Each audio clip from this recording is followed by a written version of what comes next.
మీరు ఇలాంటి ఆటోని చూసే ఉంటారు. సన్న సన్న గొంతుల్లో పరిగెడుతుంటాయి.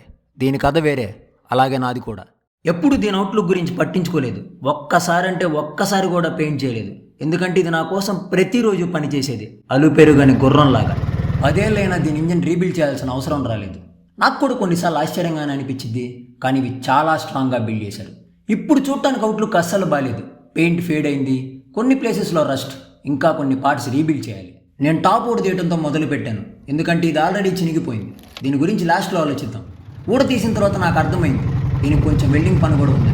వెల్డింగ్ పని అయిపోయిన తర్వాత నేను మంచి వెదర్ కోసం వెయిట్ చేశాను, పెయింట్ వర్క్ స్టార్ట్ చేశాను. కానీ నేను రోడ్డు మీద పని చేయడం వల్ల 2 వారాలు డిలే అయింది. ఇలాంటివి జరుగుతూనే ఉంటాయి మనం కొత్తగా స్టార్ట్ చేసినప్పుడు. చివరికి నాకు సరిపోయే రోజు రానే వచ్చింది. వెంటనే పెయింట్ చేయడం స్టార్ట్ చేశాను. 2 రోజులు పట్టింది, చివరికి చూడటానికి కొత్తగా కనిపిస్తుంది. టాప్ స్టిక్కర్స్ వేయకముందు 10 రోజులు టచ్ చేయకుండా అలా వదిలేశాను. నాకు చాలా సంతోషంగా ఉంది, ఇంత బాగా రిస్టోరేషన్ పూర్తయింది. ఆఖరికి నేను పెయింట్ మాత్రమే చేయలేదు, నేను పూర్తిగా మార్చేశాను. ఇన్ని సంవత్సరాల్లో దీన్ని ఎప్పుడు చూడని విధంగా. తర్వాత ఇంకొకరికి పాస్ చేశాను. వేరెవరో డ్రైవ్ చేస్తున్నా కూడా నాలో ఒక భాగం దీంతో పాటు ఇంకా ప్రయాణిస్తూనే ఉంది.